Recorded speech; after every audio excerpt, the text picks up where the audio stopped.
sebuah anugerah tersendiri. Aku terlahir dengan paras yang tampan.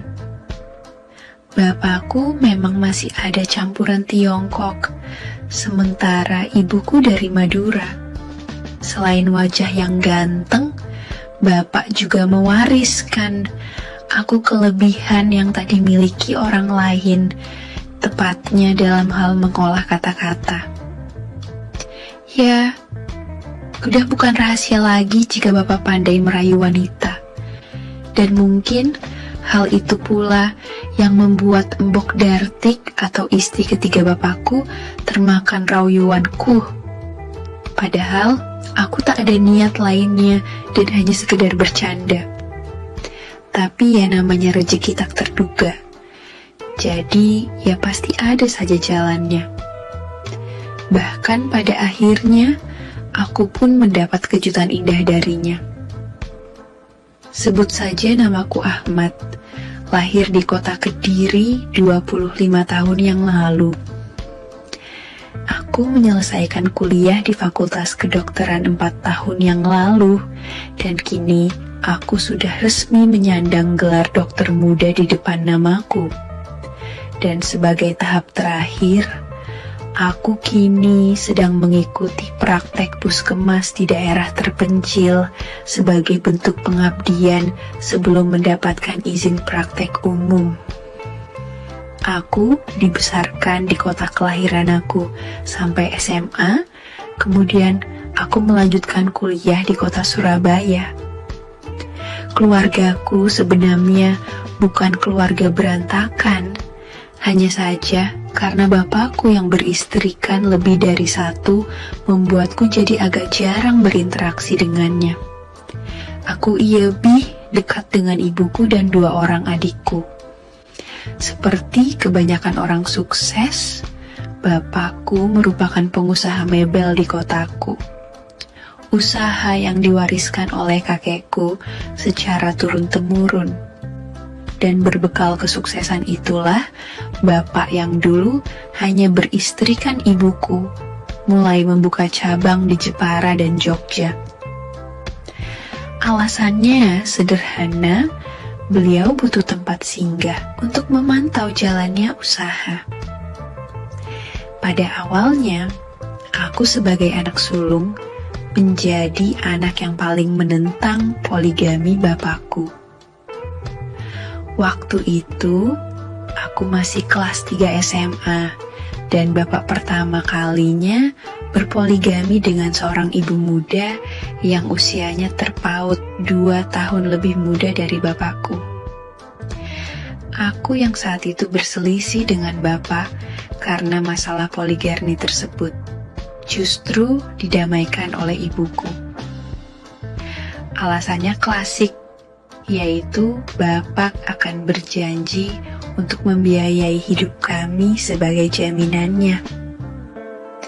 Bahkan satu tempat usaha mebel secara penuh menjadi milik ibu untuk dikelola. Berbekal pendapatan dari mebel itu pula, aku bisa kuliah sampai lulus. Tentu saja ibuku sangat bangga karena aku sebagai putra sulungnya berhasil mandiri dan menjadi contoh untuk adikku nantinya. Sejak ibu mendamaikan aku dan bapakku, hubungan kami berangsur menjadi baik-baik saja. Bahkan keakraban dengan 2 istri bapak menjadi lebih terjalin dari sebelumnya. Bapak juga menyempatkan diri hadir dalam wisudaku dulu. Istri kedua bapak bernama Khadijah atau Mbok Ijah aku memanggilnya. Beliau tinggal di sebuah perumahan di daerah Jepara, dan setelah 3 tahun menikah, bapak kemudian membuka cabang lagi di Jogja. Di sana lagi-lagi bapak menikah dengan seorang janda, anak 2 yang usia anak yang pertama hampir setara dengan aku, sementara yang kedua masih SD kelas 5. Sudartik atau biasa Mbok Dartik aku memanggilnya. Usianya memang lebih tua 2 tahun dari bapakku. Hanya saja sikapnya yang baik, perhatian serta ramah membuatku mudah akrab dengannya. Sebagai seorang pria, jujur kuakui Bapak memang pandai memilih isti, terutama Mbok Dartik. Meskipun beliau tak terlalu cantik dan tua, tapi anugerah kuasa yang cukup zumbos membuatku kagum sejak pertama berjumpa. Sikap ramahnya juga membuatku merasa lebih akrab dibanding istri bapakku yang kedua. Ya, tentu saja aku lebih akrab dengan Mbok Dartik itu. Apalagi dulu aku kuliahnya juga di Jogja, dan hampir setiap akhir pekan aku menyempatkan bermalam di rumahnya. Tentu saja aku bermalam di sana pada saat Bapak ada di rumah. Bagiku sebenarnya sangat canggung memanggil Dartik dengan sebutan Mbok. Dia jauh lebih cocok kalau dipanggil Ibu.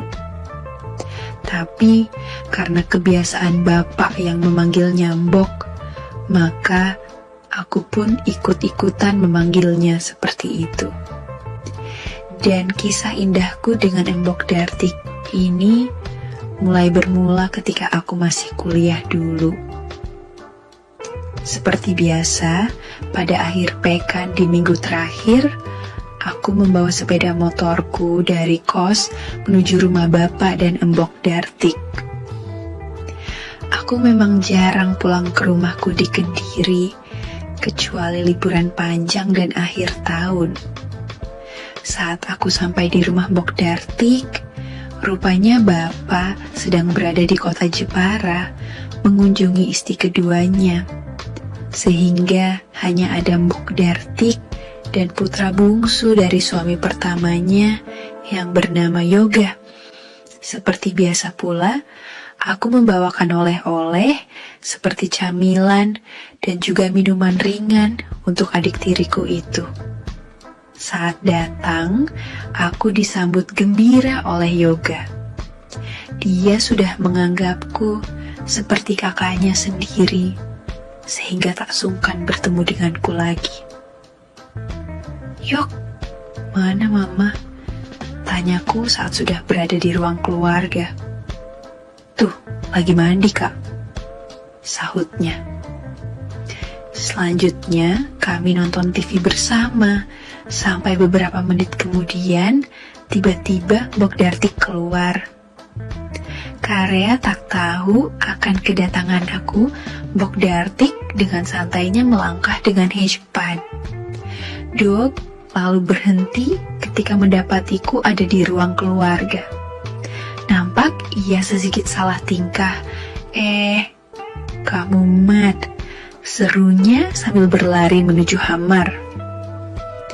Aku sempat terpaku sejenak sambil MNE, lanti Yudiah serta geleng-geleng kelapa karena baru menyadari dua hal tersebut. Benar-benar beruntung Bapakku, gumamku. Setelahnya, aku kembali menemani Yoga menonton TV sampai tak lama kemudian Mbok Dartik duduk di samping kami. Berbeda dengan tadi, beliau datang dengan garmis yang anggun, namun tak mengurangi keindahan yang tadi. "Sudah tadi, Mat?" tanyanya.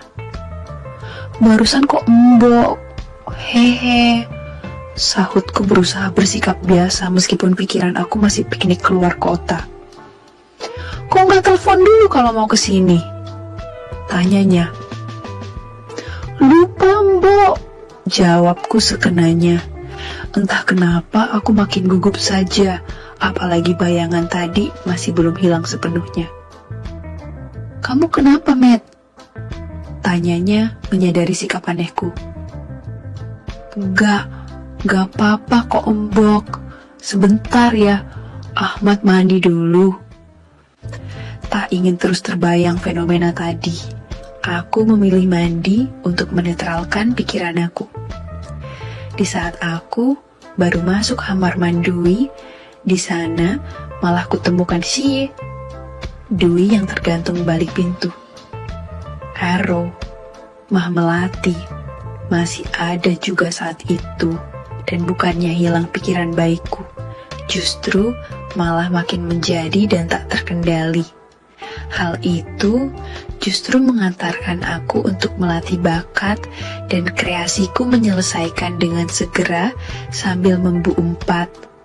Ingkan Mbok Dartik yang membantu menyelesaikan problemaku. 30 menit berlalu setelah pikiran aku kembali netral, barulah aku melangkah menemui Mbok Dartik dan putranya yang sedang menonton TV. Kami ngobrol ngalor ngidul sampai sekitar jam 9 malam. Yoga berpamitan istirahat dan tak lama Mbok Dartik juga demikian. Sementara aku lanjut nonton TV di ruang keluarga karena memang belum ngantuk saat itu. Sampai beberapa menit kemudian, Mbok Dartik kembali menemuiku di ruang keluarga, lalu duduk di sampingku. Aku yang saat itu sibuk memperhatikan TV konten kahet, karena rupanya Mbok Dartik sudah berganti dastuir sederhana. "Kamu kenapa, Met?" "Enggak kok, Mbok," sahutku. "Tapi kok kayak kahet gitu?" tanyanya lagi. "Mbok cantik sih." Entah kenapa pujian itu begitu saja terlontar dariku. "Hahaha, Ahmad, kalau bapakmu ngerti bisa dimarahin Iho," serunya sambil tertawa. "Bapak kan lagi repot sama Ijah Mbok, mana mungkin dia marah," sahutku. "Ih, apa sih hebatnya si Ijah itu? Mbok belum pernah ketemu," ujarnya. Aku kira ucapan aku justru memancing emosinya saat itu. Dari sanalah, entah kenapa, timbul ide brilian untuk mendapatkan tujuan utamaku. "Sebenarnya, Bapak pernah cerita Lombok, kalau Ijah itu rajin," sahutku sambil senyum-senyum sendiri dalam hati. "Rajin apa maksudmu?" "Ya rajin itu," sahutku sambil mengedipkan mata. Tentu saja Mbok Dartik paham dengan maksud ucapan aku, padahal aku hanya alasan saja, karena bapakku memang tak pernah cerita demikian padaku. Oh ya, mendadak Mbok Dartik makin emosi. "Bapak, kalau di rumah Ijah juga gak tahu tempat lo, Mbok," ujarku. "Wah, keterlah, Luan, pasti dirah you si Ijah itu. Padahal Mbok gak kurang-kurang lo di sini. Buktinya bapakmu sebentar-sebentar sudah kuat." "Lah, Han," ujarnya. "Ya karena bapak sudah tua Mbok, sudah pasti Mbok menang," sahutku. Mbok Dartik menoleh. "Apa maksudmu apa, Mat?" Aku tersenyum. "Sesekali buktikan dengan yang muda." "Walah, berani kamu ya?" tanyanya. "Kan cuma untuk bukti, Mbok," sahutku cengengesan. "Pasti saat ini bapak kecapean ya, Mbok? Sementara Mbok di sini nganggur," sambungku. "Tayus?" tanyanya. "Ahmad bisa lo gantiin bapak," sahutku sambil tersenyum. "Kamu sudah gila ya?" sahutnya. Tapi anehnya, Mbok Dartik tak menolak ketika ku genggam tangannya. "Mungkin Ahmad memang gila, Mbok, tapi bapak lebih gila sekarang dengan Ijah," sahutku. "Sudah, Mat, jangan bicara si Ijah lagi. Kalau tentang Mbok, bapakmu cerita apa?" tanyanya. "Bapak pernah cerita kalau Mbok kurang bersemangat," sahutku mengada-ada. "Wah, benar-benar bapakmu itu," sergah Mbok Dartik. "Memang benar ya, Mbok?" tanyaku. "Bohong, Mbok gak seperti itu," ujarnya. "Ahmad gak percaya," sahutku. "Mbok beneran kok." Ahmad gak percaya kalau gak ada buktinya. Sahutku. Kamu butuh bukti? Tanyanya sambil mendekat ke arahku. Aku benar-benar tak percaya. Rupanya usahaku sukses juga. Tak ingin berlama-lama, aku segera memberi sambutan lainnya. Dan rupanya Mbok Dartik pun dengan senantiasa menyambutnya. Saat itu, kutarakan niat mulia yang sedari tadi ada di kelapa. Dan Mbok Dartik yang mengerti pun segera menyiapkan saran serta langkah solusi permasalahan tersebut. Ia mengambil hikmah kehidupan lalu memberi perhatian lain sebelum akhirnya meletakkan hikmah pada diahnya. Kendati demikian, Mbok Dartik tak ingin gerusa-gerusuh mengatasi problema tersebut. Aku yang mengerti akhirnya menyarankan solusi yang sedang-sedang saja. Sampai akhirnya masalah dan problematika teratasi dengan baik dan sempurna. Kamu sering ya, Mat? Tanyanya. Dulu, Mbok, sahutku. Sama Ija ya? Tanya Mbok Dartik. Enggak kok, Mbok, seruku berkilah. Jangan sampai lo ya, serunya dengan nada cemburu. Ahmad janji Mbok, asalkan. Ujarku tak melanjutkan ucapan aku. Asal apa? Tanya Mbok Dartik. Asal dapat solusi dari Mbok lagi. Sahutku tersenyum. Ah, kamu ini. Ujarnya sambil tertawa. Dan seperti itulah keakraban kami beberapa tahun lalu, dan hal itu sempat terulang hingga beberapa pertemuan. Hingga kira-kira sebulan berikutnya, aku harus praktek kerja lapangan sebuah RS ternama di luar kota, sehingga waktu untuk berkunjung sangat sulit kudapatkan. Dan seiring berjalannya waktu, keakraban baikku tersebut mulai kutinggalkan. Aku meminta Mbok Dartik untuk melupakan solusi masalah yang pernah disaranakannya. Awalnya ia keberatan, namun demi kebaikan bersama, akhirnya ia setuju dan memutuskan untuk menyimpan kenangan serta masalah yang pernah terlalui tersebut. Tamat. Sekian dulu ceritaku hari ini. Semoga ada pelajaran yang dapat dipetik. Terima kasih. Sekali lagi, tidak pernah lupa Mimin ingin mengingatkan bahwa tidak ada maksud untuk merusak moral. Tapi di sini kami selaku admin channel Makyem hanya berbagi pengalaman dari viewer saja yang tentu saja tidak untuk ditiru. Terima kasih sudah mau mendengarkan kisah nyata ini. Ambil baiknya dan buang buruknya dari cerita kisah ini. Semoga hal seperti ini tidak terjadi kepada kita semua, bosku. Dan semoga kita semua dilindungi dari mara bahaya. Amin ya Rabbal Alamin. Terima kasih dan sampai jumpa di cerita selanjutnya. Jangan lupa like, komen, share, dan subscribe. Oh iya, kira-kira kalian semua bosku yang terhormat kepengen kisah-kisah yang seperti apa lagi nih? Tolong berikan komentar-komentar kalian di video ini ya.